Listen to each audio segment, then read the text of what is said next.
Jonathan running cables. You guys have been doing this for many, many years now, Yep. and to be honest, cabling, that's something I met you through the chamber, and I didn't even know what the hell it was at first. Nobody does. Yeah. No, But you're not alone. how you guys are coming out, your social media is amazing, and Appreciate really it. educating people as well. Yeah. It's really impressive how you guys are growing so quickly, getting the name out there, and yeah, just That's great. another thing I've written down. One of the most organized cabling companies within the GTA. I love the Instagram. I'm very OCD as well, Yeah. and having everything in line that I love seeing it. So Oh, you I guys are appreciate killing it. it, and Well, that's thanks for coming on. that's so much of what we're trying to do. That's our purpose. That's our mission. Is we want to establish ourselves different in the industry. Set ourselves apart. And being someone who wanted to make everything look perfect and pristine, it was easy for me. I grew up learning the trade from my father, and didn't know much at the time, but I've self-educated myself through the industry, and he always had a reputation for making things look amazing, and I was like, I want to do that, and I just made it my goal to like find the best ways to do all the best structure cabling I can possibly do in the neatest, nicest way, meeting all the top standards, and then on top of that, you mentioned educating people. That's exactly built into our purpose. Our purpose as a company, and one we talk a lot about amongst our entire team, is to set the bar in the industry. We want to be a role model in the industry as to how it should be done. It is an unregulated trade, or unregistered trade, in that you don't have to have a certificate like an electrician does. Right.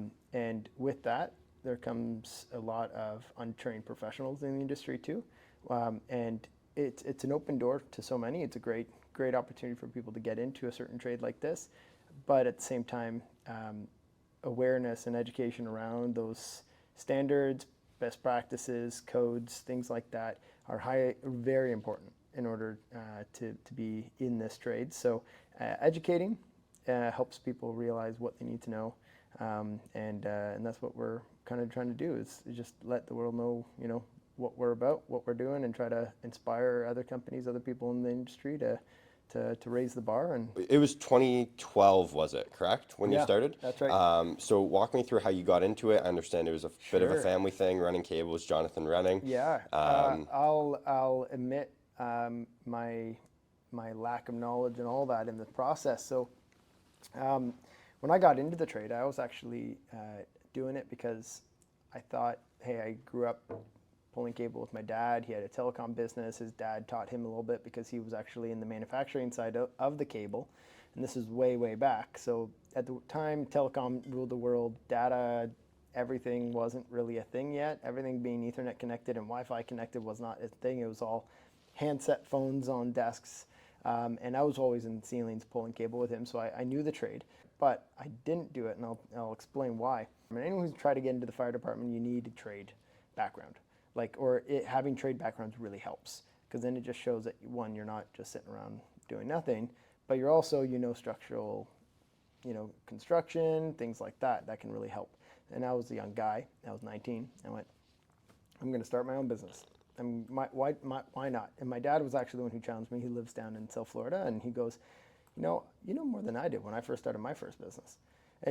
Which I guess to him and me, we were just entrepreneurial and said, why not? So we stepped out, built the business up, and I just immediately got out there and connected myself and just started working and showing people what I did. And I did not know the level of knowledge that makes you good in this industry, or what you should know in this industry to be in this industry. I had all the bad practices, all the wrong practices, but the longer I did it, the more I started learning from other really good people out there, good pioneers, people on social media that made me go, okay, I need to pick up a textbook and actually start learning the industry standards and best practices and how things work. And that's exactly what I did. Just started picking up all the Bixby textbooks and got myself fully up to speed with the right codes and best practices. And with that, it made me go, if we want to be the best, I need to create like a training program, because there's so many people I know who've had probably years of experience like I did, who don't actually know what they should and shouldn't be doing, because there's not even a lot of educational courses out there on this yet. So I was like, you know what, it's not mainstream enough. So that's when I kind of doubled down and said, all right, let's do that. And early in my years as well, so many people have experienced this. The glass ceiling was put on them.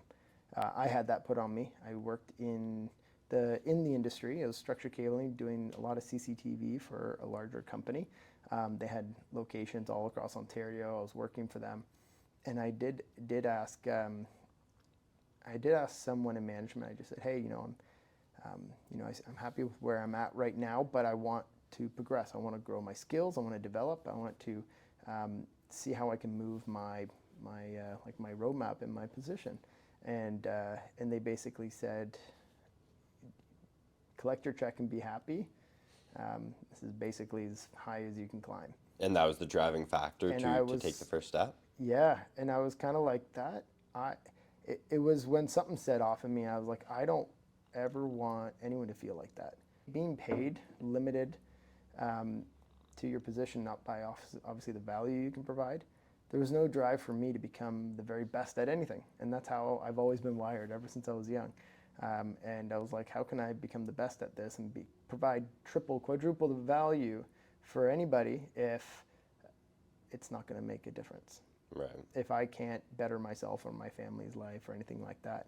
So I thought to myself, if I'm going to step away, I'm going to try to do this entrepreneurial thing. I knew nothing about business, but I did promise myself, if I ever did build a business that had a lot of employees, I would make sure they had ample opportunity, that whether they wanted to be in management or the technician or working in the field, that they had the opportunity to make just as much as everyone else and grow their career as much as they want to, based off of the value they provide. Right. And I was a young guy at the time as well, and one thing I didn't like was, and I get this as I'm getting older, but a lot of people pay based off seniority and not off value. And at that early age, I'm like, I actually am counterintuitive to that.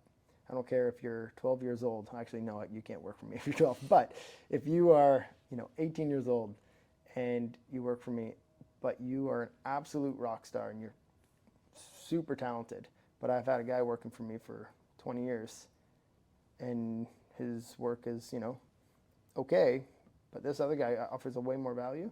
I'm going to compensate based off of the value. Yeah. And that's kind of how I've always wanted to structure it, is that I want people to feel drive to better themselves and get better every day. So I wanted to build that. At the time, I didn't have the experience. I worked on my own for actually 5 years when I started the business.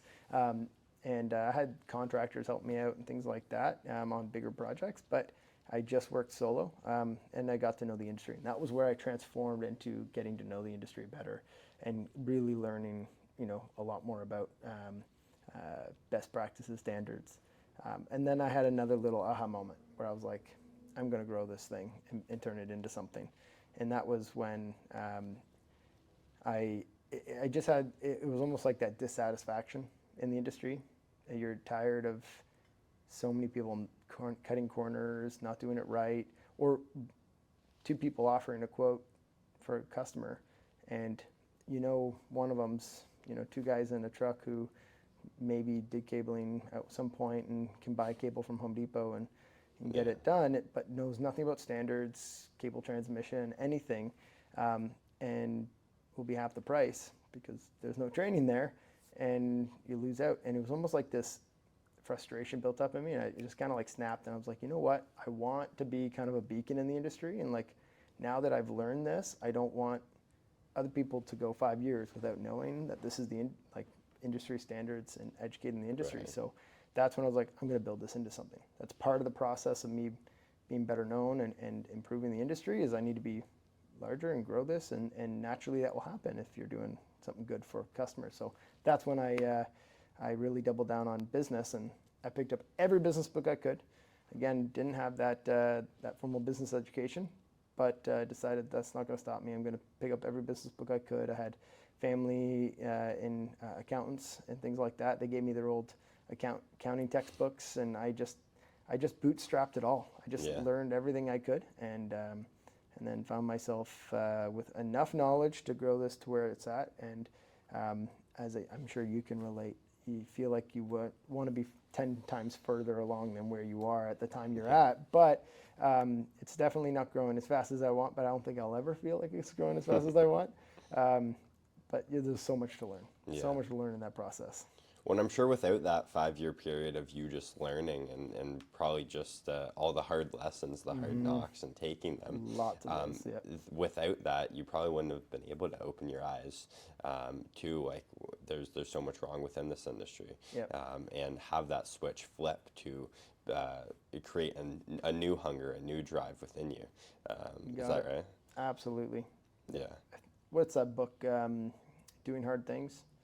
Like, honestly, if you keep stretching yourself, you're going to keep exposing yourself to new lessons, and they're going to hurt. Yeah. But once you learn to love that, it's endless. The sky's the limit, right? Yeah. So, I don't always love them. Definitely some of them leave some scars. I'm like, that one sucked. Okay. Yeah. I've lost a lot of money doing different things and doing dumb things. And I can't relate more. So how was it? I was going to ask, how was it bringing your first guy in, not having the experience, and him working under you? But then you mentioned you had 5 years. Lessons learned. Ready? First hire.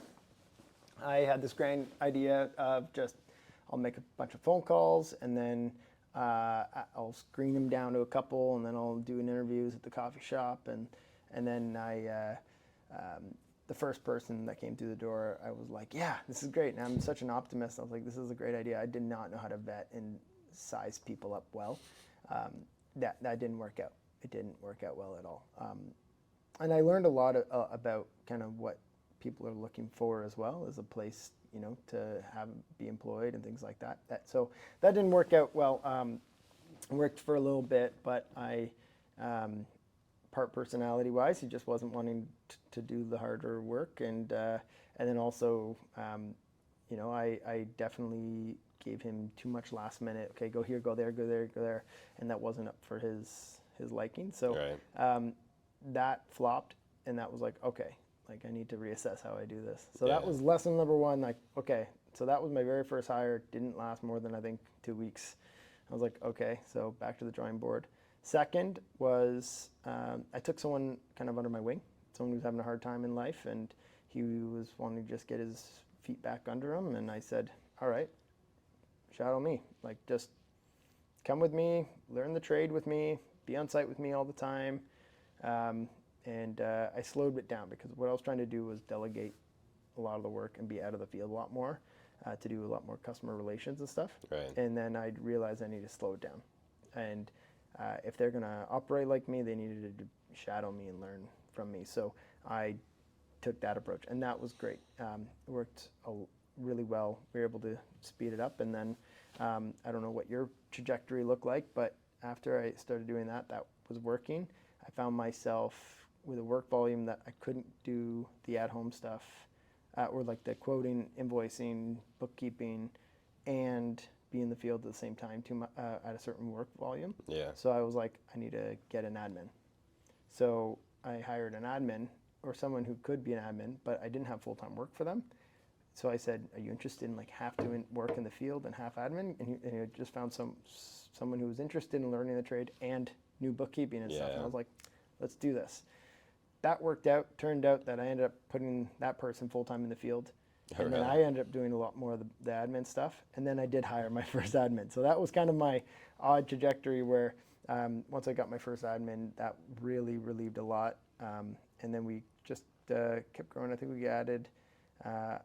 I added a second admin because I was still doing a lot in the field. So it was like 3 of us in the field, 2 admins.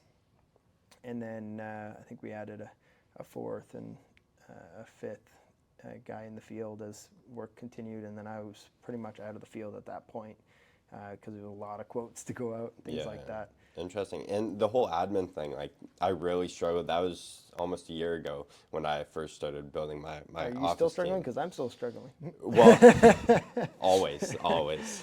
But in terms of the admin, like not being billable hours, and they're just It's sitting in the straight overhead. office all Oh day, yeah, right? straight overhead. And I'm It's like, holy painful. shit! Like if sure, this is taking something off my plate, but at that time, I was in the same boat. I was doing it all, so I'm like, well, Yeah. how are we gonna have enough work and this and that? And anyways, I just took the leap of faith, and it worked out. And then once, Yep. to your point, once you get one, it slowly becomes easier adding to that team. Yep. They train as well as you train, and it just keeps snowballing. You mentioned in, I believe, late summer or the fall when we met, you were working on a system for hiring and onboarding, whether it was like in hands-on activity to really see how they work. And Yes. has that made any Right progress? back to that first point of needing to know, learning who you want to hire, what qualities, what attributes, what strengths and weaknesses you're looking for. Boy, am I still learning that one too. I haven't developed that yet, but I did. I think I mentioned to you that I want to do some Lego tests. Like a Lego or something, yeah. A quality that really helps guys in the trades are people who are visual learners, Yeah. and typically just visual in general. A good, easy, quick test has been like, did you play with a lot of Legos when you were young? Because typically people who are who like Legos, they like building things with their hands, and they're visual. They can see things in 3 dimensions in their head. Yeah. They can map it. I learned that that's and they're typically fast learners. Or throw them a Rubik's Cube. Yeah, well, I think I used to do it, but I had to look it up on YouTube on how to do it. Yeah. But I could never figure it out. those Lego tests are kind of like, it was a good test because it allowed me to think, do you see things visually in your head? And then the number one attribute or quality that makes someone a really good hire for us, I now would say this is second to being trustworthy and a good human being. Obviously, find good people first. That's the highest priority. Second to that would be your ability to learn visually. Because if you are someone, at least this is what I'm just going to, off the cuff here, you got like the people who learn by reading, you got the people who learn by watching, and you got the people who learn by having to do. I think I filled my team now with people who are good by watching and good who do. But even still, the people who are really good and actually mean it, like people who are good by doing, who when they do it they learn, if they like to call themselves people who are good by watching, but I found that that's not always the case. Right. There's 2 different mindsets out there. People who, if they can see someone do it, they can do it. They don't have to do it to like 99% of the time, they just had to see someone do it the first time.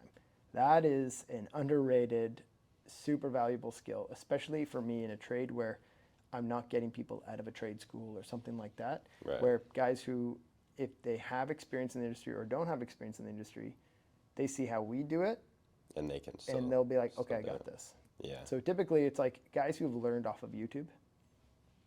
Have you learned anything off YouTube? Like, that's a great question that I definitely want to ask in interviews now, because that tells me like you can watch something and replicate it.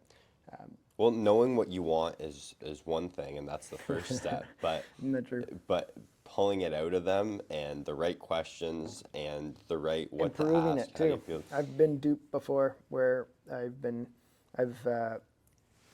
asked questions that made me think, oh, like, you're really good at this, and then you find yourself, you're like, yeah, no, you lied on the resume. And it's usually 4 weeks later after you somewhat invested in them. Absolutely. And they're part of Yep. somewhat the culture and this Exactly. and that. How have you found overcoming that? Like, I feel they give you what you want to hear, and all the interviews are always great until It's not their first week. They show up their first week and they're amazing the first week. But once you start giving them some sort of trust, like everyone wants to build your trust, and once they have your trust, then they can start being sneaky.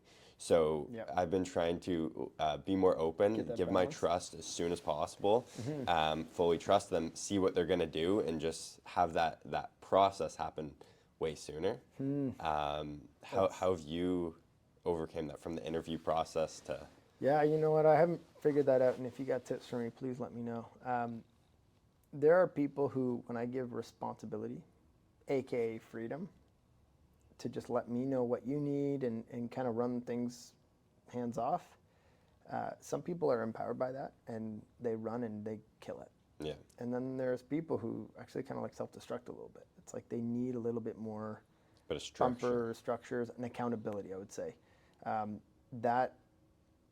That is, there's people who need accountability and then people who don't. I'm going to say 99% of the time you should always have some form of accountability on everyone. It always brings out the best, including ourselves. Like, put your own safeguards, put your own accountability points in there. Otherwise, we naturally don't hit our markers. You know, that's what comes down to, like goal setting, things like that.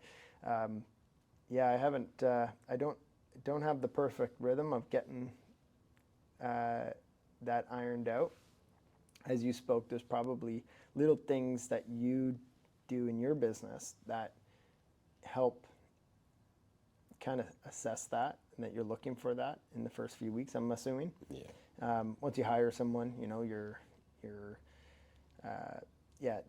gung-ho. Everyone's, you know, on the honeymoon phase, and then it sets in. And I think a really good thing to assess in people as well is what their habits are. Aim for habits. Look for the habits. Right. What do you do at home? What's your routine at bedtime? What's your routine? Like, honestly, if you just know they'll go to bed at a good time to make sure they're well rested in the morning, you gotta keep her. Yeah. Because 90% of the time, like, my biggest challenges I've had with certain individuals have been they're just exhausted all the time, showing up because they've been playing video games too late at night every night, and they're just lacking that discipline. It's like, okay, like this, you're hurting yourself. So that's a big one. Interesting. I want you to touch on SOPs, so standard operating procedures. Yeah. And we had a really good chat about this a few months ago. Yeah. And I'm curious to see, it's been a few months now, if anything's changed, and also how, back to holding people accountable, how you put those SOPs in place for each position or each guy, to say, like, listen, this is, you're held accountable for these roles. I would love to speak as an expert on this, but I am in the School of Hard Knocks right now trying to figure all that out. And I'm happy to be humbly saying that. I'm a big fan of, like, the E-Myth by Michael E. Gerber. I love that. You know, he really gives you a great story and example of how to set up a company right. My biggest mistake, and I would say so many tradies out there are going to relate to this, where it's hard to get through this threshold where you end up doing everything.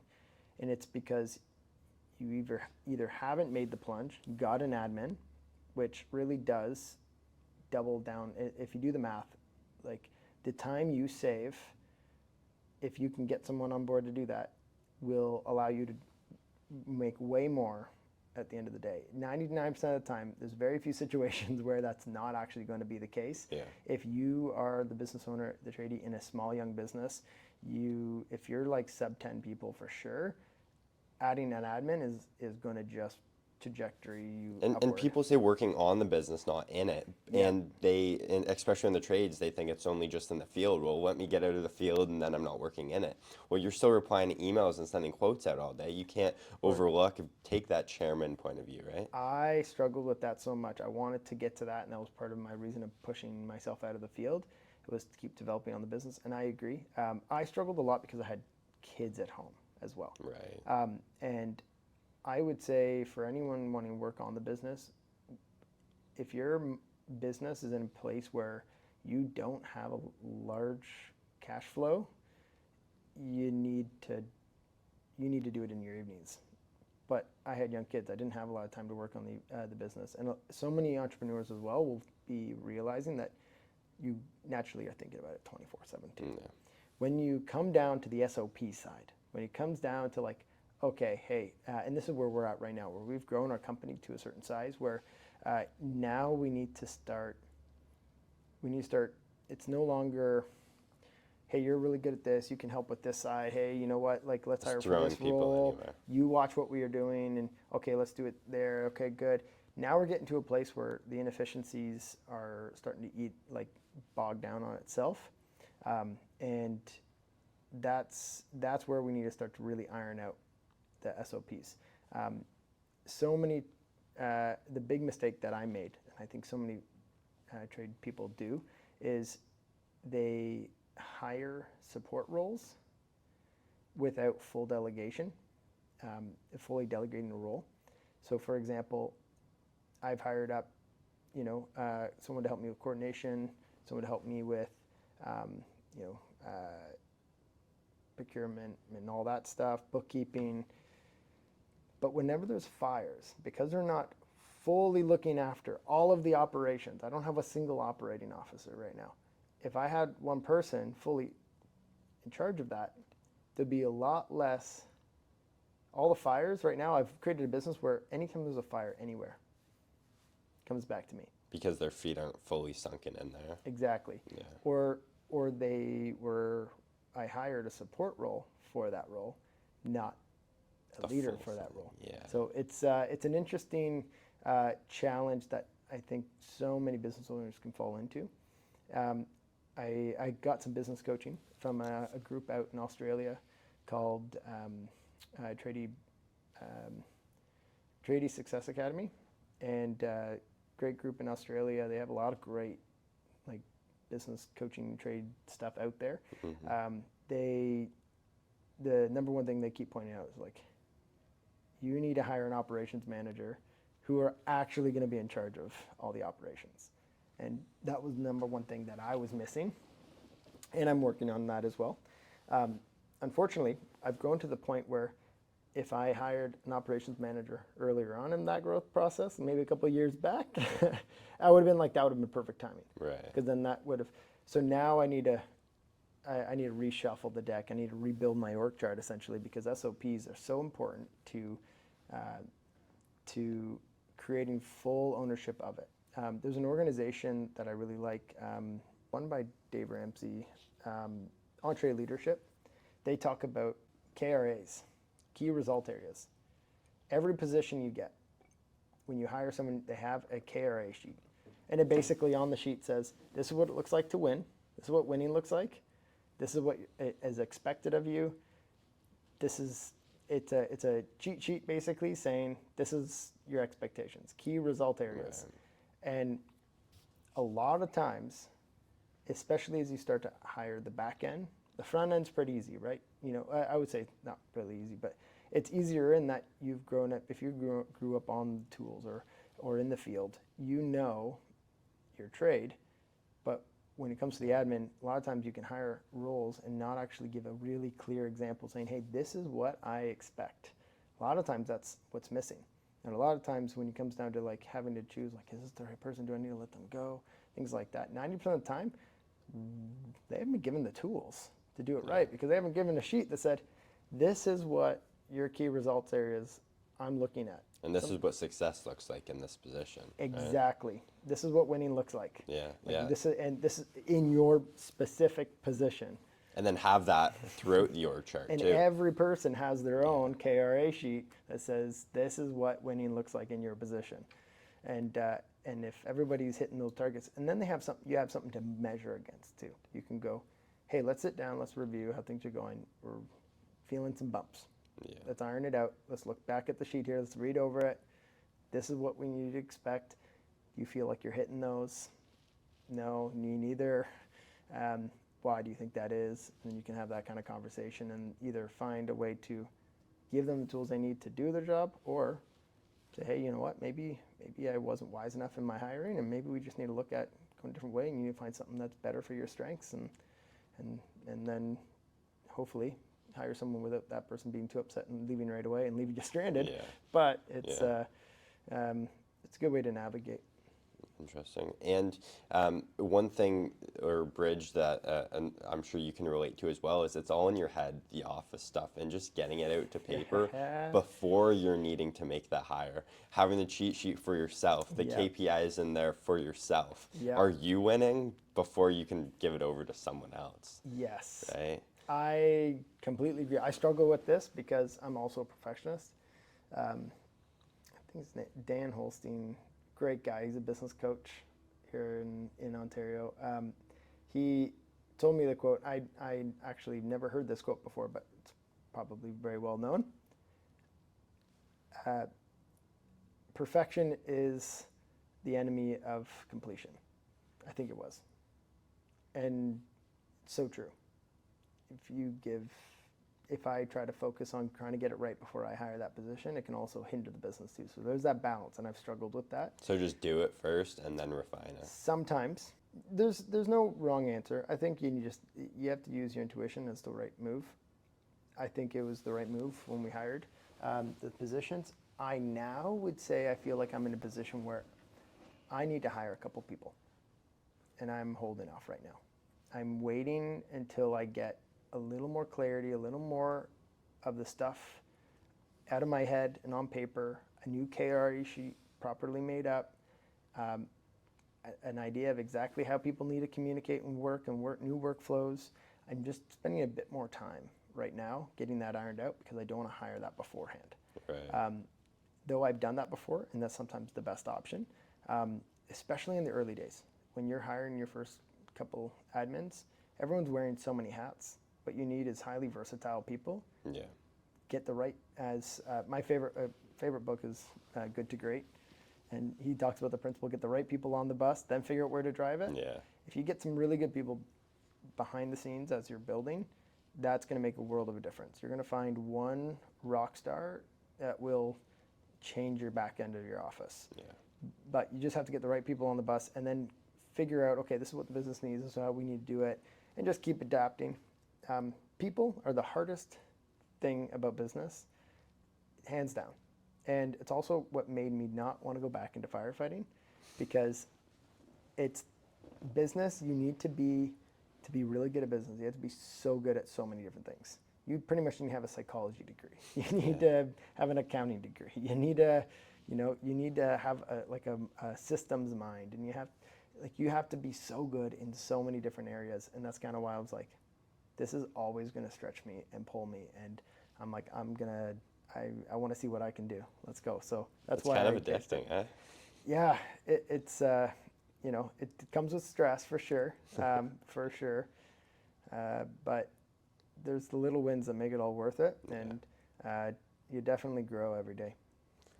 For sure. So your org chart, I'm really curious how you structure that, because one thing I'm struggling with is the sales guy not being in the field, knowing exactly those metrics. Sure, there's the job costing, and you have metrics on as much as you can, but not everything is dialed in yet.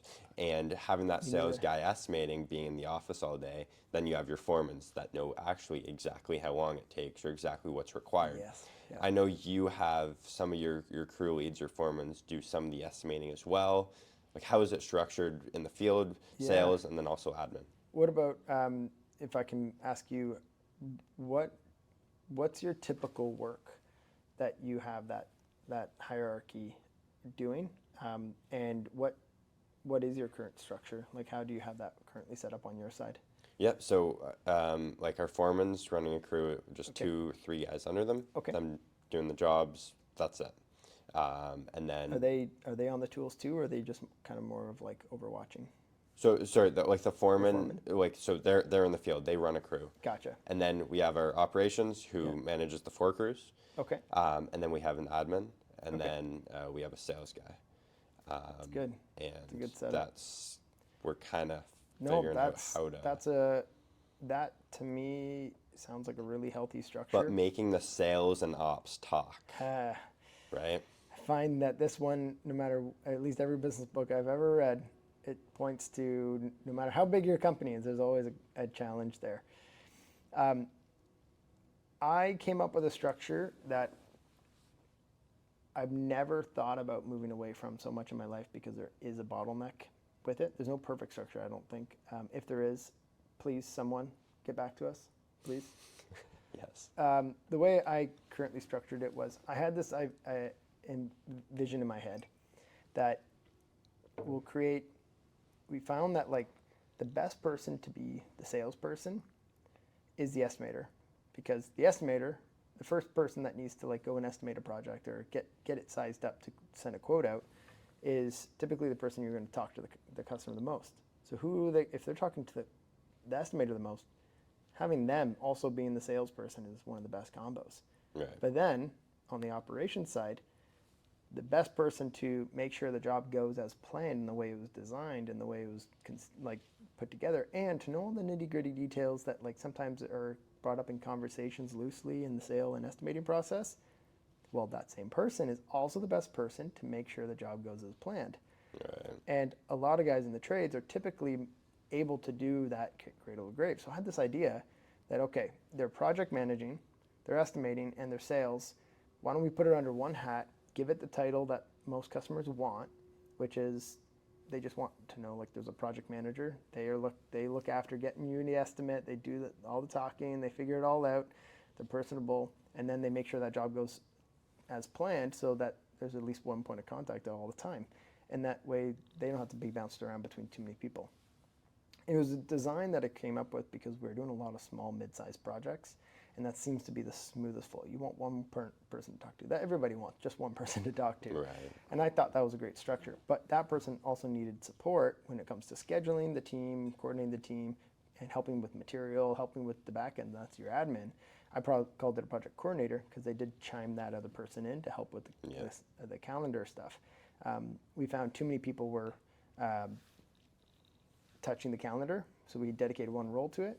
We called it the project coordinator, and that was pretty much that support admin role that helped that. And I figured a scalable model that will work is a project manager, which kind of wears all hats, and a project coordinator, which kind of helps with the admin and coordination of it all. And that combination is a deadly combo that we can scale.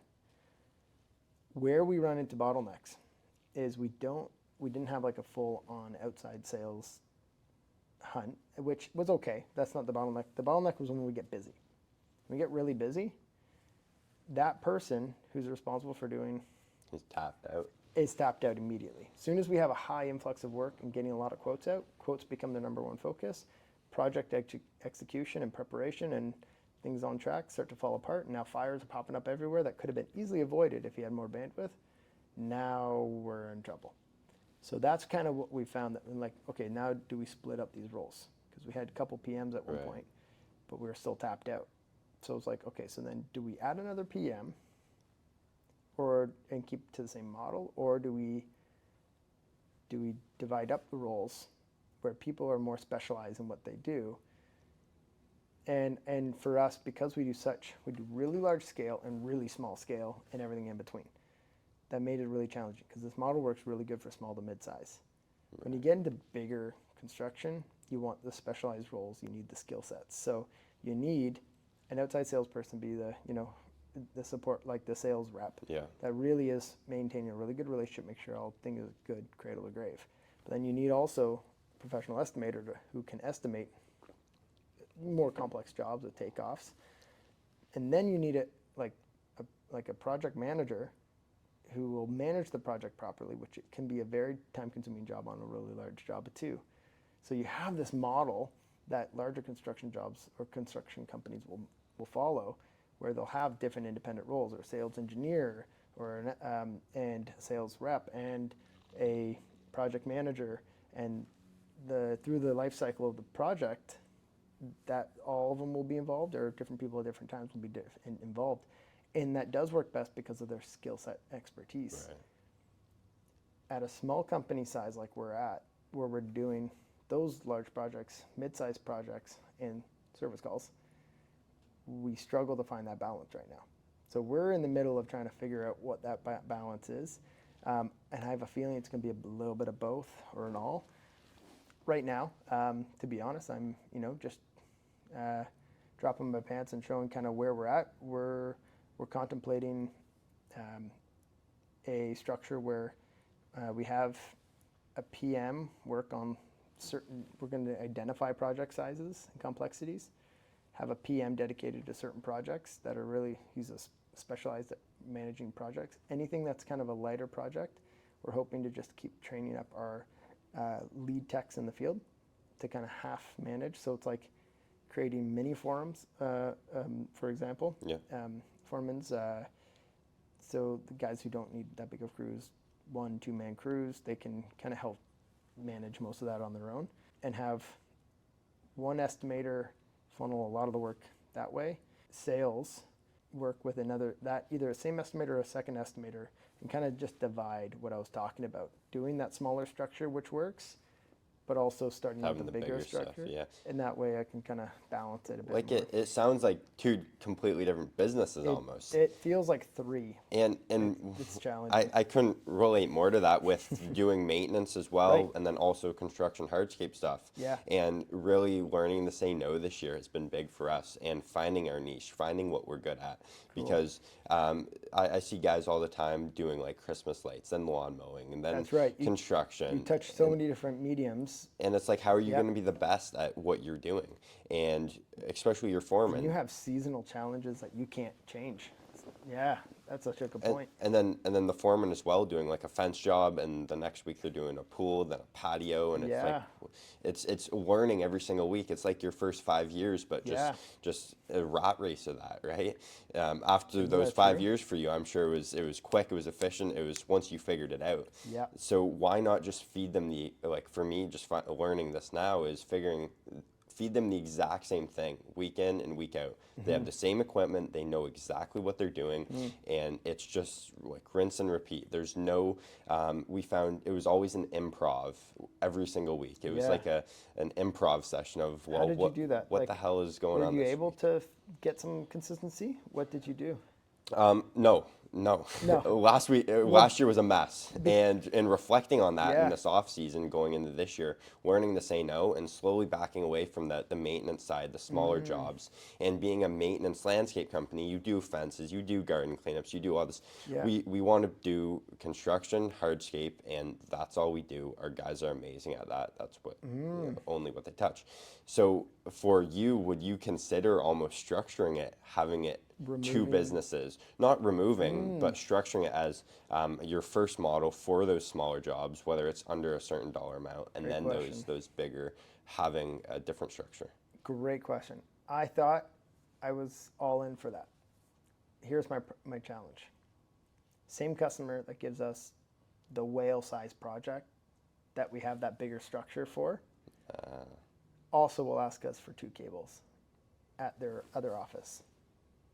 And then that one, you don't need the same structure. You need a different operating. And process. why can't that just be fed to the other department? That is true. That is true. Yeah. Like you know what? You're Jimmy right. can help you You're out right. with this office. Splitting it up, you know, you're right. Splitting it works. Getting rid of one, sorry, is how I process that, because that's what I was tempted to do. It's like, we don't do this. And like literally saying And finding no. your niche. It's like you supporting one of your customers, but you guys don't do fences. And it's like one of the things that maybe 1 in 20 or 1 in 10 come ask for a small fix. It's really small, it's really easy. And then you're leaving that on the table, or they're going to find someone who also does fences too.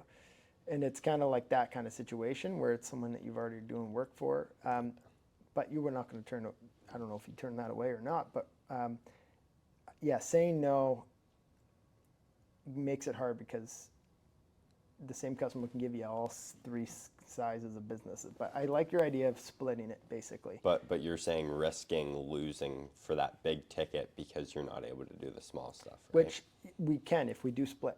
That'll work. Not saying no, but rather splitting, having 2 different kind of separate teams or flows, might be the solution.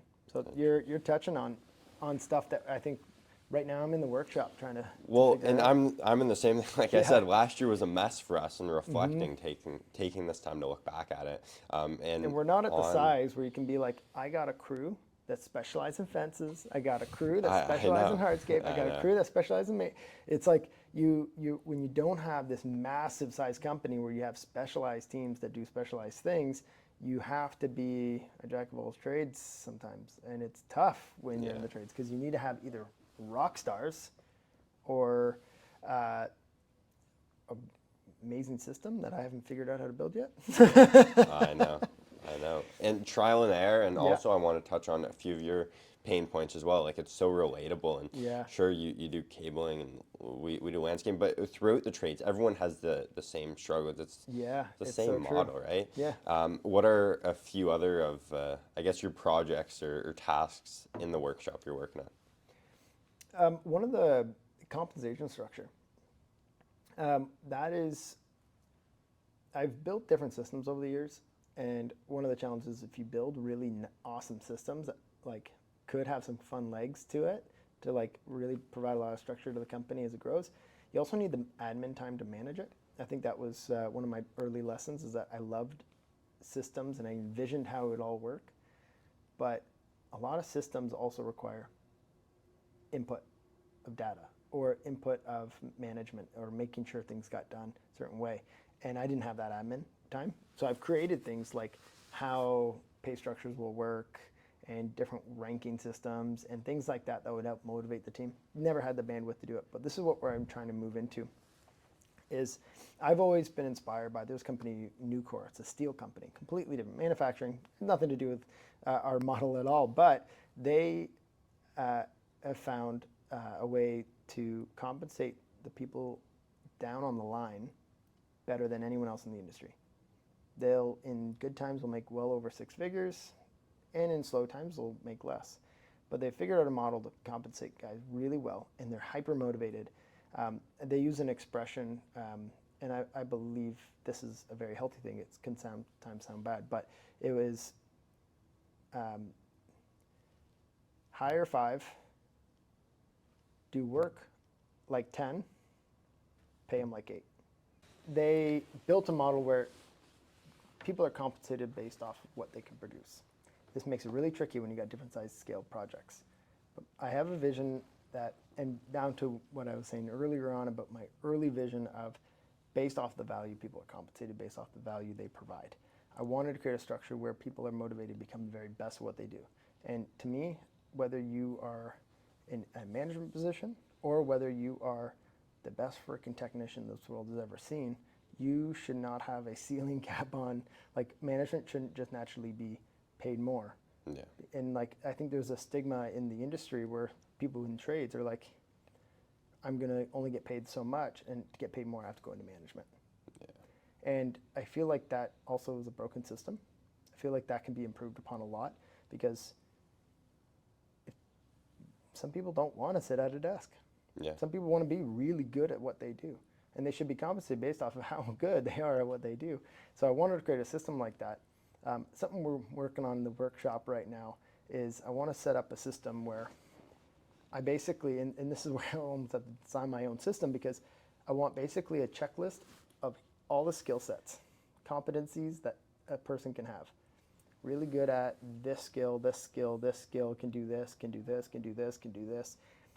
And a way of testing it, and basically go down the list, check it off, and they all have a different value, and so this is your base pay. And if you want to get better, start working on the skills you don't have yet. Check more boxes. Check more boxes, increase your base pay. Right. And then that, to me, is a base pay. I would really like compensation to also be based off of performance. And this is where you talked about sales separated from ops, right? And it's like that pull, you know, sometimes it doesn't feed over. Yeah. There's always like the two silos naturally always develop, and they're always at odds. Is a compensation structure that kind of unites them too, where the person on the sales side or the estimating side and the ops side and the execution side all contribute to a job going really well and being more profitable. You have a base pay based off of competencies. So you go down the checklist saying, you know, can you do this skill? Can you do this skill? Well, and then you're mentioning bridging the gap between the office, the sales. That's right. So sales and ops is getting them working on the same side and all benefiting from a job going successfully. Based on performance, based on hours. That's right. So let's just say 100 hours is quoted. And we have a team of 2 go to do the project. The project manager is managing the project. Sales and maybe estimating work together, put the project together and get it teed up. Mm-hmm. When the project's done, profitability on the project is calculated, and let's just say they finished the job because the guys were super efficient. The guys doing the work know that if they work hard, don't drag their heels, they'll get it done in 80 hours. Well, now that actually means the job's more profitable, and they're going to get a piece of that. Right. And then the project manager knows, if I do a better job preparing this job, making sure things go smooth and I don't let things slip through the cracks and cause delays and issues and we end up not knowing what we're doing when we hit the ground, then he's motivated knowing that the better well prepared it is, the smoother it goes, the more profitable it'll be. And then we have the sales guy who knows, I can't just get, the top line looks good because I got more people to say yes. You're not going to get a job that's not realistic. Right. And he'll also know that if he can, because of the market value, some jobs are very different in our industry, different size companies, that he can use different products, different things. He can quote things with a higher value, and that will actually help at the end of the day the job being more profitable. So it kind of is your safeguard too, that customer, the sales isn't going to just focus on pumping things through, even though they're not the right things that we should be doing. He may know, and it makes them invested, knowing that if we're not great at a certain type of conduit work, he's not going to just try to sign off on it quick and with hours that it may take our team a lot longer. Yeah. He's going to be a little more realistic and say, you know what, it's not in the best interest for us to do this at this hours. I'm going to have to up it. And if that means we lose it, and that's okay, because it's better that we get a job and be a profitable job than get a job and fill in the schedule to lose money. Exactly. Yeah. So that's, and if they're compensated off that. So I don't know. I was playing with the idea of 4% off the gross profit on the project, or the profitability at the end of the day on the project when it's fully calculated. If I had a system where it could flow smoothly enough to do that, and that's challenging to have those systems in place, and it can be costly sometimes too from an admin perspective. Yeah. But if you have the right system that can do it, and we're trying to build that up, then basically split that 4%, 1% each. But on the tech side, sometimes we have techs that they'll work 75% of the project, and one guy will come in just for a little bit. And if that's the case, you want it compensated based off the percentage on that project. So let's just say someone worked 75% of the time, one guy worked 25%, and our time tracking apps track that really easily. So we can see he did, 68%, and the other percentage was this person. Then of the 2% that goes to the field techs, that's split up that way. And then the other 2% will be split off between the two, the PM and the sales. Interesting. And then everyone feels like their performance moves the needle. This is their project. There's more ownership and buy-in.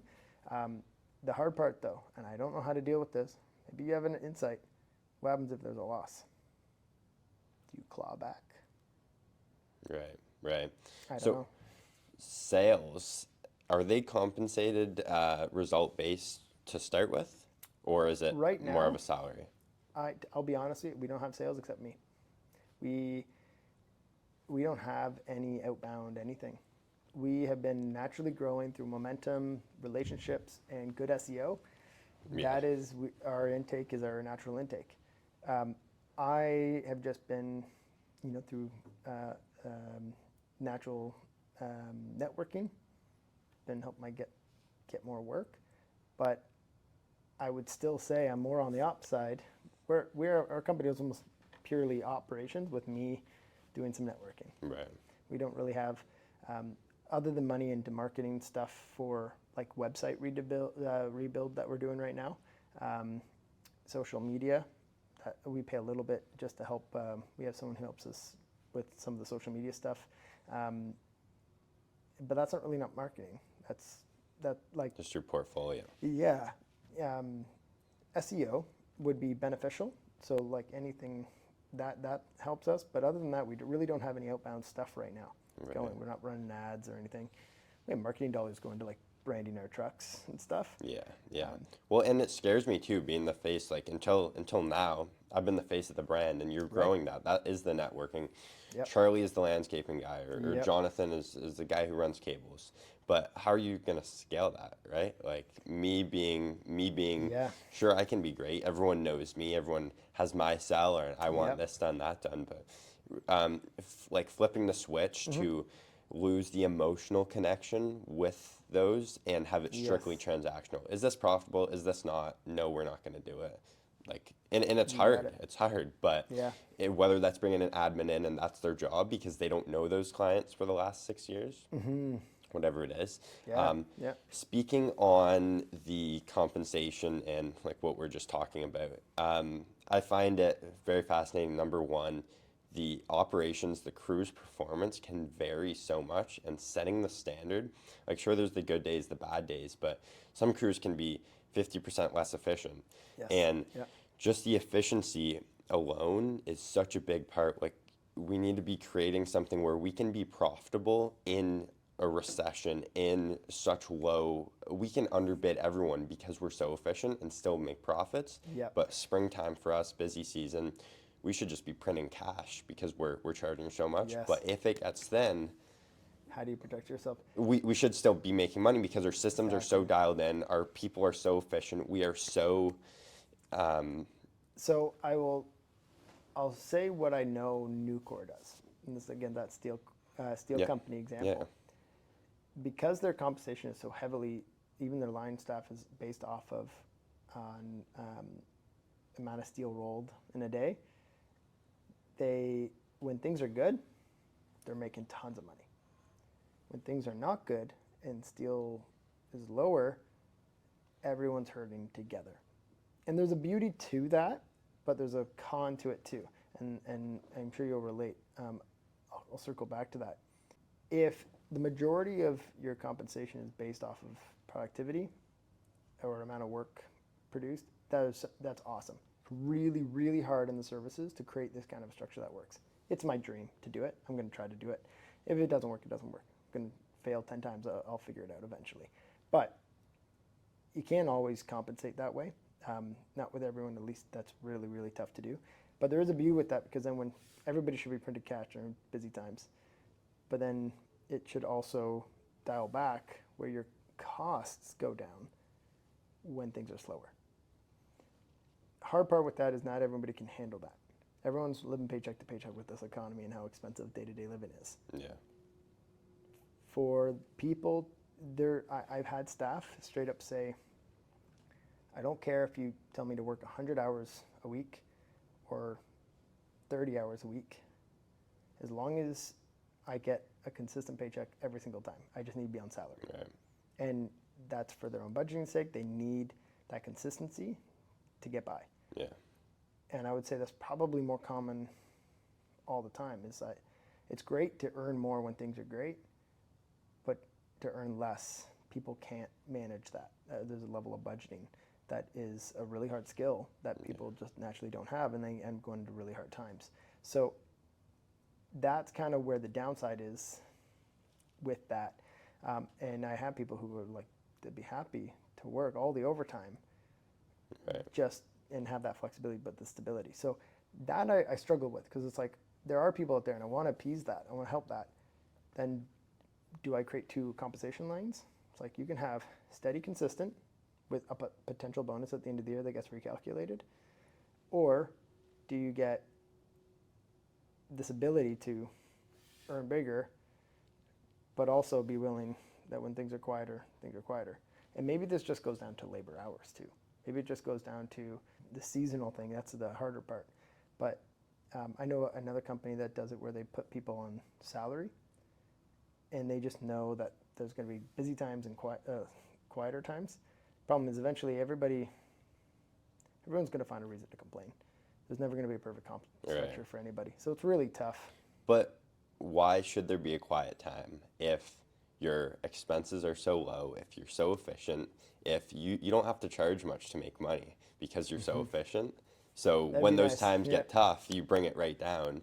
But for us at Spring, we're printing money, but making those systems is and it's way easier said than done. Don't Yeah. get me wrong, but structuring it like that is there's just what I'm getting at is how much waste is overlooked in any organization, Yeah. and it's normalized, and really dialing things down is Yeah. it's possible. It's possible. I agree. I've always dreamed of finding a really good rhythm that's super lean. Like the leaner your overhead is, your operating like requirements for output, and when things get quiet, so does your overhead costs. That you should never be in a bad position. That's the dream. I was challenged by I have a family member who he works in a really large company and he's a C-level position, and I was pitching to him all these different ideas of like, how do I structure this? Like, how do I accomplish these exact goals? Right. And he said, maybe you just have a team, small team, that kind of operate almost like little mini business owners in a way, in that they get mostly their compensation based off of percentage of what the company's producing. Yeah. And you make all the decisions where even like hiring, it's like, do we need another office staff to help manage stuff? Well, then it comes down to like, do they all make it together, because you know it's going to cut into the level of take home they're going to And then also back to the thing of wearing too many hats of like, how are they going to be so good at what they're doing if they're not doing sales every day? They're running jobs, they're doing then estimating. you got the silo effect, or not, sorry, the specialty factor. Yeah, Yeah. you're right. If It's you like specialize, you know, then you're going to be the best at what you do. And there's a beauty to everyone being really good at stuff. I know in like the PMP courses, I've never done one, but I've done some self-study and things like that. They in the agile model, I think they have like they call it like a T model, where it's like you have a team made up of people who are diverse enough in their skill sets across, but they have one that they're really specialized in. right. And if you can have a team that are really specialized in different areas, but still have that versatility, They're able to somewhat. then you can all work as a team to kind of adapt to different scenarios. That I'm exploring. But at the same time, then it comes down to nobody wants to take full ownership of something. And then you have back into the very first topic we brought up, which is Yes. without full ownership, that means everyone points the finger back to someone when the fires happen. And do you want it to be you all the time? Or do you want to find someone to help run things and you do the things that you want to do? Maybe it is ops that you want to do, but So my question to you is how many hours would you say like a crew would work a year, or like your foreman, how many hours is that? Like what, 2,000 hours? yeah, I would say every full-time staff we have is full-time. Like every employee is a full-time position. We have seasons where it's a little bit quieter, but typically I've never seen that until this weird second year after COVID. There was a weird blip where everybody went, whoa, and hit the brakes. And it was during the summer last year. Yeah. And that was really tough on us. We never experienced the brakes being hit so hard, and we've adapted during COVID, and you know we figured it out our way through all of it. But that one really hurt us because we had a team that was really roaring and work slowed down. Yeah, I don't. So like 2,000 hours. So Mark Bradley is this gentleman who created this software. He used to do a landscape company from when he was very young. He grew it to $50 million, operating at an overhead of 3%, and then created a software to help his company. He sold his company. He's now running the software, like a CRM. He's incredible what he's done. And one of his concepts is, so how many hours are you going to budget for? So say it's 2,000, and that crew hits 2,000 hours by October. So they hit what they were supposed to budgeted for a year, right? But they hit it two months early. They hit that early, they get a 2.5% bonus of the revenue that they have brought in because they hit it for the year early. Everything after that, you've already budgeted for 12 months of labor. So your labor's basically free It's after paid that. for after a certain After amount of that, time. right? Ah, After the October, they're getting 5% of any other revenue they're bringing in. And because it's all bonus, really, after that 2,000 man hours you've budgeted, because they figured out how to be so efficient. And if not, if they are on time or they take up all 2,000 hours, then that 2.5% goes towards recovery or stuff that went wrong. So always budgeting for that 2.5% somewhere, whether it's a bonus or being behind schedule. And I find that very fascinating on how they've Now, is created the that. power in that based off of the crew being kind of like a fixed crew?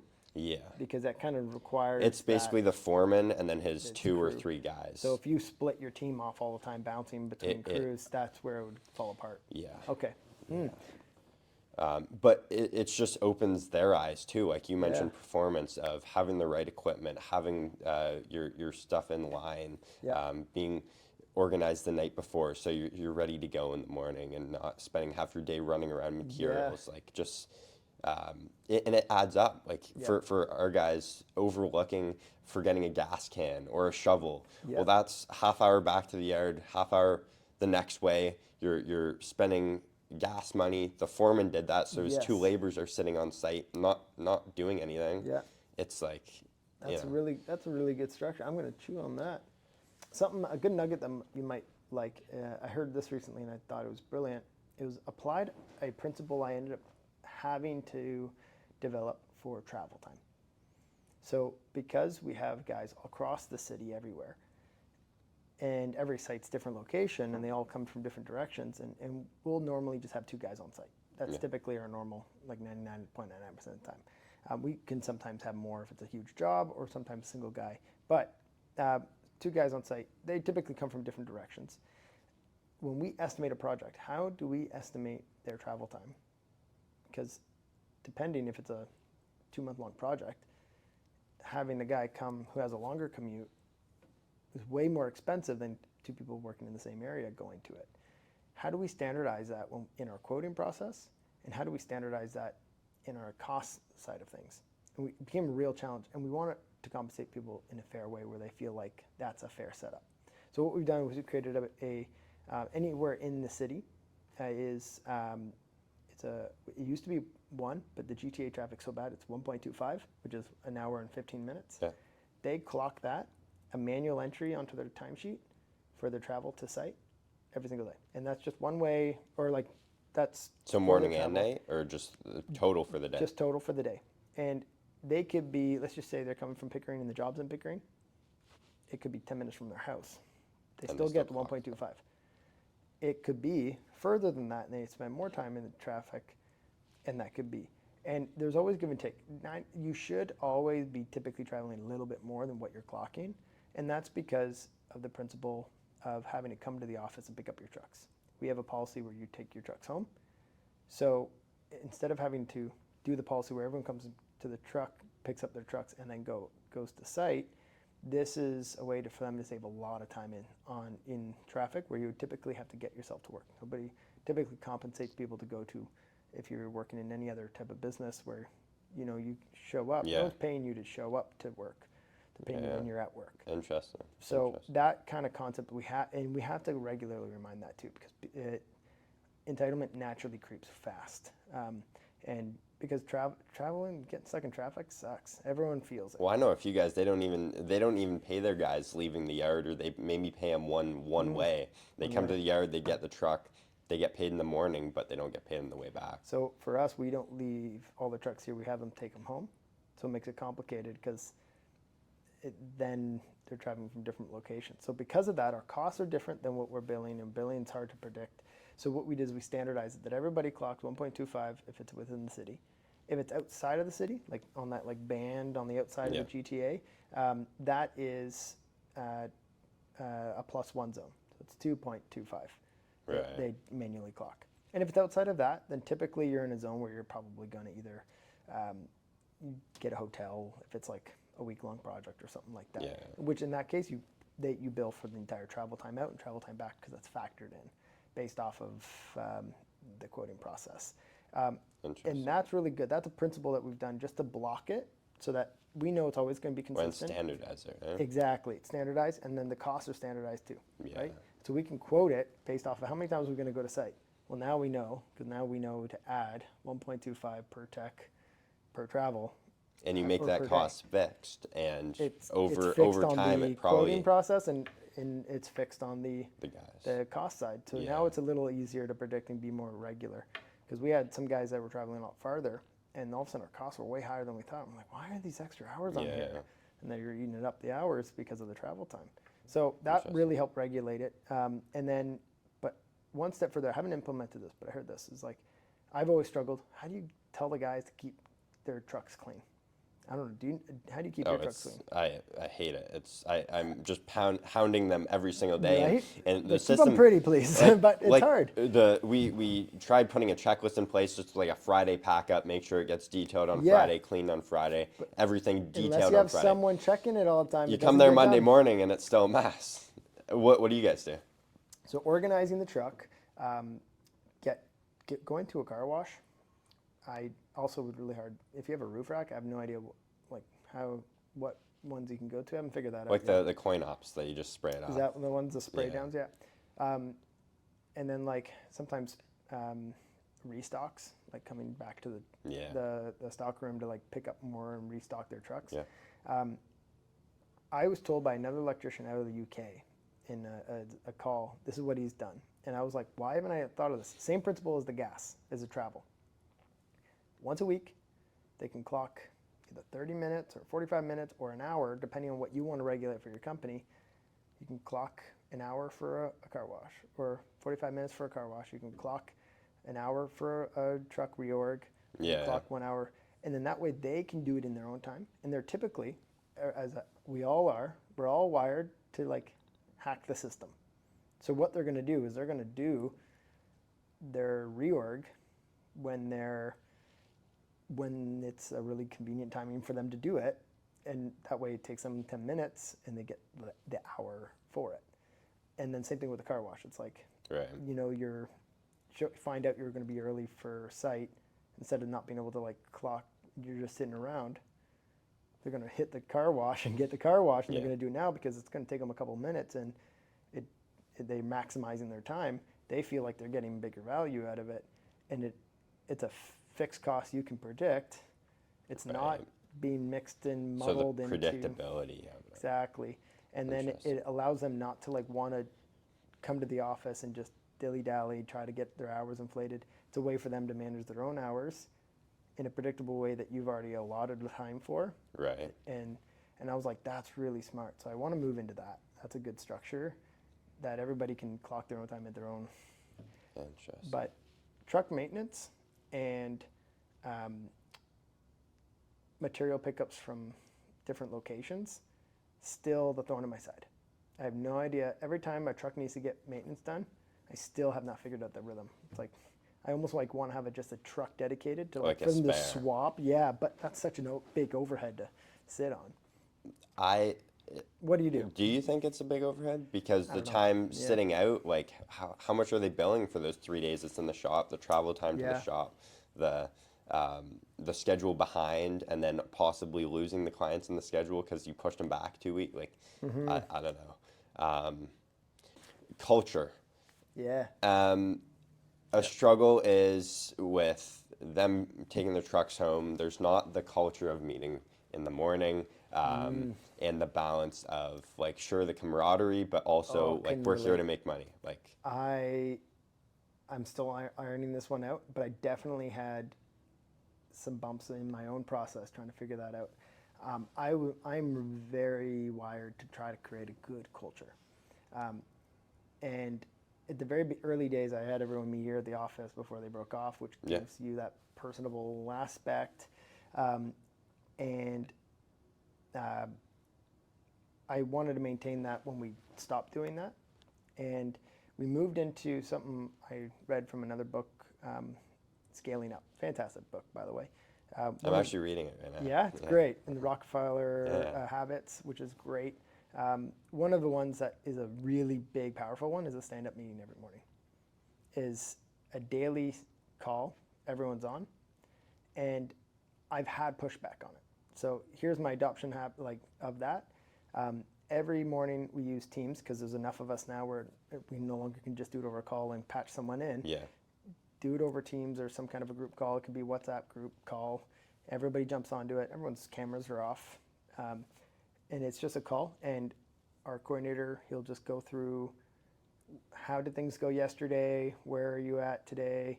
And that is really beneficial. The biggest benefit that comes out is there's occasionally something that comes up and goes, oh, you know what? I don't have the material for this. And then right then and there, we're coordinating, oh, hey, can you pick up this up while you're passing by there? Can you pick that up and drop it off to there? And you can go here. Where does that get documented? Because anything on words gets forgotten or doesn't happen or no one said it or gets heard wrong. I guess thankfully right now, our coordinator, that's like one of his primary roles. I see. So that's like where his focus goes. So typically, if there's some coordination like that going on, I know he's seeing to it that all that happens, that the drop-off gets done right and things like that. But that stand-up meeting is powerful. That really helped. And they did push back at one time. We did have a call. And I was like, all right, I'm happy to change how we do it as long as we don't lose our certain effectiveness. Because some guys are just quiet and don't say anything because there is nothing to say. Yeah. Typically, we're going to our project leads. You know, where are we on this project? They need everything going well. Okay, and 3 people speak or 4 people speak, and the rest are just silently on the call, and they feel like, oh, this is a waste of time. And they're like, they're half checked out. But it's an opportunity for things to come up where people can learn from. So people who actually do have a learning spirit, they're going to listen. They're going to want to know the intricacies of how certain things played out, and just get more experience overall from those. The people who, and because I was willing to kill it, and I said, that's fine, but what we're going to be doing is we have to move to everything being documented really well. So we've implemented, right now we're using WhatsApp. Also, principle on using what works, not what you want to use. Like I was thinking about using Teams because everyone's already on Teams, but nobody chatted in team chats. I switched to WhatsApp. Everybody's super active. I created one channel that everyone's in. They're throwing, funny memes up, and it builds the good. That was a good plus. Like having a running cables feed on WhatsApp at the group chat that everybody's on. That's awesome. And the camaraderie is good there. It's like where jokes can be spread or a funny picture of something, they'll post it, and it keeps like that team atmosphere too. And then every project we create a group now for each of those under it, and then they're specifically. And the updates get sent throughout that. And any large updates that, hey guys, I need everyone to check your trucks. We're trying to find this tester or something like that. We can throw that into that group chat and everybody can see it. And so that's helped with a lot of that camaraderie. Things that I've tried, I've done, I used to do like a training day once a month where we had everyone in. Yeah. And it ended up being super costly, but I found that the value just wasn't there, and people really pushed back on it too. But one of my main reasons was I wanted to go over our culture. I wanted to go over our core values. I wanted to go over our mission and our But purpose. No one cares. Like they're so zoned out. They can. The right people, they care. And I'm okay with being obnoxious with repeating the same thing over and over if it's the stump speech stuff. I don't know where I got this expression, some book. But CEO, Chief Reminding Officer, CRO. That's really what your job is to keep reminding everyone of certain things to the point where, like, you're going to be a broken record, but they are going to have ingrained in their head. If you want them, and that's super valuable to have them kind of ingrained. So I was okay with being obnoxious by like going over our values, going over our purpose, going over our mission, and our fine line of going over our purpose, drilling that in, but also like having them understand the reason, because if they're on your team, they're driven individuals, they're ready to go, they want to produce, they want, hit man hours, get their jobs done. And if they are sitting there zoned out for an hour in the morning, they feel like, well, my boss is working against me. This was our goal. Now what? Now we're on different pages, and I want to produce, and he's, saying all this nonsense that he's said same thing the last 4 weeks. So it's such a fine line. Like, I agree. It is tough sometimes, I know. But and then I moved that to to, okay, I'll put some of that into my just the Monday or the first week back morning call. I'll put some of that in there. Right. And I'll like just make everyone video on, and I'll do a PowerPoint or whatever. Yeah. And even that became too monotonous. So I think what I'm going to do is I might move back to something more regular, but right now I'm going to do a team day once a quarter, where we come in, we update training, we make sure everyone's a hard reset on their trucks and everything's up to date, and it's a good camaraderie day. And Right.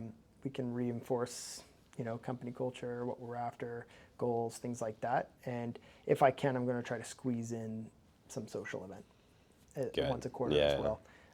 And that's my goal of what I'm trying to do, just so I can keep the camaraderie, keep the relationships, and also don't lose some of that stuff that they do need, even though they don't want to hear it all the time. They do need that, like, hey, this is what we're here for. But it's once a quarter, so it's fine. A lot more better. And probably SOPs too, with having 4 or 5 crews. Updating stuff. Updating them together, because this guy does one thing this way Yeah. and this guy does another thing this way. Yep. And sure, it works for them, but when you're trying to You got standardize everything, it's like we sit down on this document Gives and you go a through it. perfect time to roll out new processes and procedures. I'm already planning the next one because we're wanting to implement a lot of that stuff. Yeah. We're going to try to implement a new software that tracks kind of progress on projects and things like that.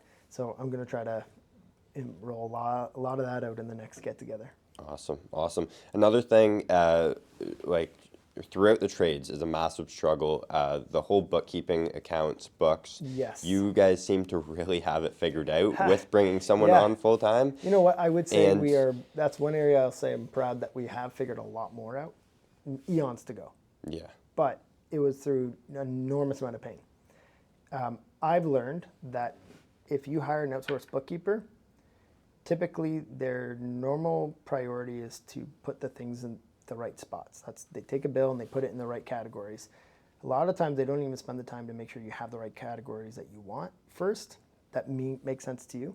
And you have to think critically too. It's like, what do I care about? What do I need to know? When I look at a statement, what does it mean? Yeah, and then the big thing that I ran into in my lack of accounting education didn't know. And it was, you land a big job, really excited. In January, they get it approved. Okay, we're going to start on the 28th of January. So you go and buy all the stone, you go and buy all this material, and now your books show a huge expense. And then February, you're doing it all February, and it rolls a little bit into March, and maybe you progress invoice, I don't know. But if you don't, even still, then you have more expenses. Now all your labor is technically in February, and then you bill it out in March. And now your books show a huge payment in March, but you have no costs that were technically spread out over February and January. Yeah. So your books go, and then they shoot back up. Yeah. And you do that with 4 different sites. It's doing this all the time, and you're like, am I doing good or am I not? I have no idea if we're going the right direction. Rolling the dice, because everything is in the, like, you can't, all that really helps is if you have a couple of years of track records, and then you zoom out and you plot the lines, you're like, oh yeah, it is going the right direction, I guess. But you can't do, then you're in trouble if you're trying to see if you're doing well or not by looking 3 at years past. later. Exactly. So I came up with all these fancy ideas of okay, what if we create a chart of accounts that's just like a fake account? And I did all this in Excel, and I was thankful for my accountant to finally point it out. But I wish I was someone told me this first, because I was I've asked questions, I pointed this out to my bookkeepers, and this level of bookkeeping is a very different style of bookkeeping.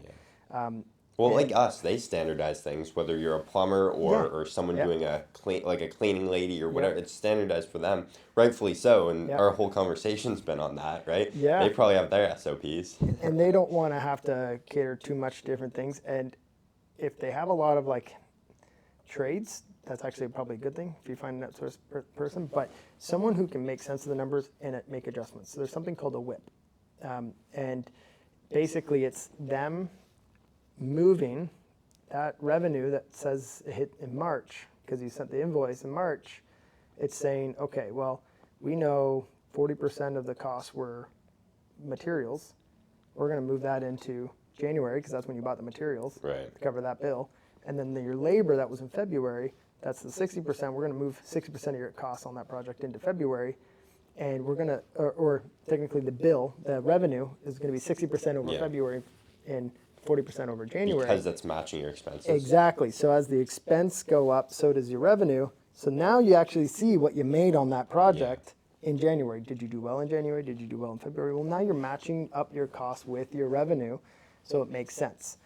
That has to do with an adjustment the bookkeepers need to do in your project.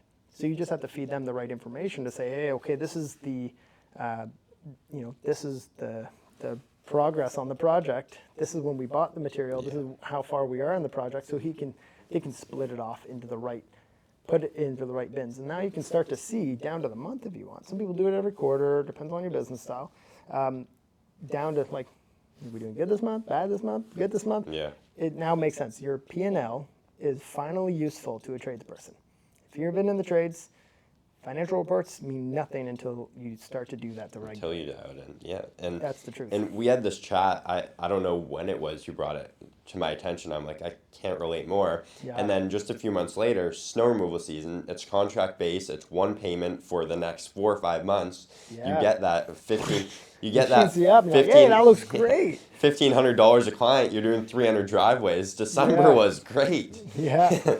What happens January, February, right? Exactly. So and you don't want those costs to be, you don't want the, you'll have to pay HST on it, because if you collect the bills, you have to pay HST at the end of the year, but you don't have to essentially pay tax on that income until the following year, because you haven't earned it yet. if you do it, If how you do it structure properly, if you split it, Yeah. your accountant should know, so ask them about that too, because I wish someone could spell this out to me 5 years ago. Yeah. Boy, it would have saved me a lot of time and headache. Because what I've learned is I had that exact happen. Huge project came through, landed in January, billed out in January. It was all the deposits. Haven't touched the project yet, just the deposits. Yeah. Well, I found out right away a little tax thing is that you have to pay the HST. But because all of it were deposits for the project, because it's still deemed, or I guess it was booked as an invoice. I think depends on how it's booked. It can be changed, but the way we had to do is we had to pay the HST on it, but we didn't have to pay the tax on it. It's not like we just earned $100,000 all of a sudden. Yeah. Didn't have to pay income tax on it because we moved it to the following year, where we started working on the project. And then January, next year it February. just paid. And then that way, then the next year tax, I'm not paying an enormous amount of tax on something. And maybe that's your advantage. Maybe you want to pay the tax on it now. But it's Well, and for us, it is seasonal. Like if it's somewhat consistent, I guess like every December it's going to be a spike. But for massive projects, there's no consistency whatsoever. Exactly. And the big thing at the end of the day is just being able to look at a financial report and know if you're doing well or not. Yeah. And then a big thing for me was I ended up moving away from outsourced bookkeepers, and I hired someone probably really well qualified, earlier than probably most companies at our size would hire someone in-house, because I wanted this. And they're full-time? Yep. And I was like, I don't care if I'm overpaying, because I just want that peace of mind. Yeah. I want to be able to turn my brain off and know that's going to be okay. And he's fantastic. He also is very, as we kept growing, our cash flow reporting isn't just as simple what QuickBooks spit out to me. Knowing your cash flow is typically how much you owe different people, so your AP versus your AR, how much you people owe you, and then how much cash you have in the bank, and that's the simple part. But you also have to factor in, credit cards, paying off your credit cards, and then you have to factor in any other additional loans that have to be repaid or anything like that.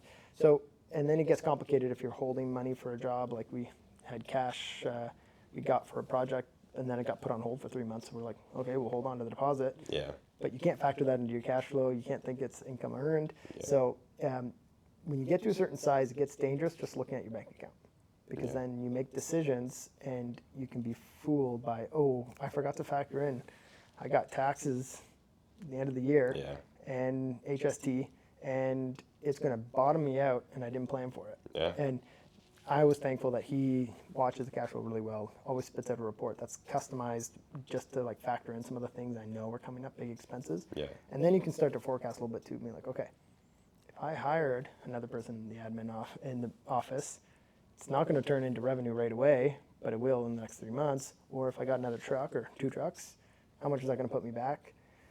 So you can start to forecast it. And not saying that I have it all figured out by any means, but I feel more secure than ever. Because I also know he will sound the alarms if something's looking a little off, which is good. And talking about niches, going back to that, there's a whole a void in the market, really. It's so hard to come by someone who will put that together. Like bookkeepers that just specialize in that could be that, but also the education. I don't think trades guys even see the value in it, or most of them don't know their numbers, right? That's the truth. So last point here, marketing. You guys are amazing on Google, number one, with all your reviews, the profile you guys have built there. And then also you have, you outsource a little bit of the social media stuff. What else works? And touch on a few of those. Biggest ROI is Google reviews. If you're in the trades, typically where your marketing dollar should go is you want to be found on Google. If people are looking for landscapers, they're going to Google it. People are looking for electricians, they're going to Google it, if they don't have one already. And being well found on Google is the algorithm, the tricks of it. It's beneficial to have a website that is SEO friendly. It's well designed for it. And it's beneficial to do things that show, like Google's always trying to, people who are legitimately the right people to be found are legitimately the ones being found. They're always trying to do it. So there's no hack. There's no system, like trick of the trade or anything like that. If you are getting Google reviews, it shows that you're active in certain areas by certain people's IP addresses. They're going to know it all and go, yeah, you know what? These are the right people to show in this area. If you're searching for landscapers in Oakville, you're going to be found. Maybe you'll rank a little bit lower if you're out in Markham, right? Yeah. And it's really good they're really good at doing that. And they're pushing right now just being helpful. The more helpful content you have on your website, the better. So that's a good place where I found that I want to just keep pushing into. When we set up the residential side, Google reviews, huge. One of the small things you can do that will really benefit your visibility on that is every project, this is a safety net too, at the end of every project, I have a custom email go out. It's a template, but it's very personable. And it goes out to the customer with maybe some photos of the work and says, just want to double check that everything, you're satisfied with it, just want to ask for your feedback. And also on it, it says, and we're also trying to grow our Google reviews. If you don't mind leaving a Google review, it would be really appreciated. Helps our SEO and helps us get found by other people. Doing that one practice, every single time we finish a project, we send that. It opens us up to getting honest feedback so we can know if there's areas we need to improve on. It also gives us Google reviews, and typically we've all had really, really good results on that, so we haven't had any negative kickback from that at all. We're always asking for Google reviews, and it helped our SEO go through the roof because we're active, and the words they use get picked up by the algorithm, everything. So that would be my number one advice, is that just get in the habit of asking for feedback on whether it's, are you happy? And throw in the link saying we're trying to grow a Google review. Doing that one practice will help your Google review, help your SEO, and it's a safety net to make sure quality is where you want it and your reputation is protected and your brand's protected. So that was a big one. That's small output, huge reward. One thing you should consider is Nice Job. It's a software I think I mentioned to you. It connects with our invoices, and when a job's completed, so it sends those all automatically, asking, "Are you satisfied?" This, that, and the other. It sends them the initial email and then follows up with a text a few weeks later. And I'll get that info after. Yeah, it's honestly been game changing. I think it's only like $50 a month or something. It's been nuts, and then also to add to like the algorithm, everything they say in the reviews gets picked up, but blog posts and just like adding value, like why 3 benefits of mulching, or why you should run the cable this certain way, or just like Google, they see that and that's what they're looking for. They track how long people are reading. They know what's helpful to people and what's not. Because homeowners, probably a lot of it is they're not going to be the ones doing the cabling, but they want to know how it works or investigate or People how, like to how know does what this they work? want Can before. I maybe do this? Oh, these guys really know what they're doing. I'm just going to get Jonathan to do it. Exactly. You nailed it, man. And That's then exactly and then right. also the marketing. Before we wrap this up, Yeah. I know this was new a few months ago. How has that been going? I know it's so On the time SEO? consuming. No, Or the social media. it's Social media. That's what I mean. Really good.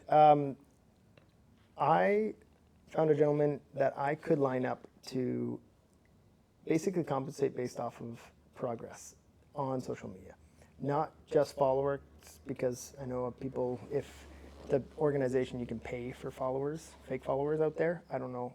That's not what thing I would bet he would ever do, but it's also based off other things that like your traction on social media. Yeah, it works good. The hardest part is getting all your guys to get into the culture of The content. taking their content and posting it all into a OneDrive folder, which is what we do right now. We're just trying to stay on them to do that because it means that's the material that can be edited and put on and show the world what we're doing. So I think if I had more bandwidth and I could be more of the face of the company, I think I would be out doing a lot more personable stuff. Yeah. But I just can't do that right now. Interesting. Yeah. Awesome, Jonathan. Well, thank you very much. That was an Absolutely. awesome chat. I really Love it. appreciate your time. I Yeah, know man. you're always busy, always well, always you're something on the an go, but I inspiration and- appreciate the few hours. That was good. Absolutely, buddy. That was a good chat.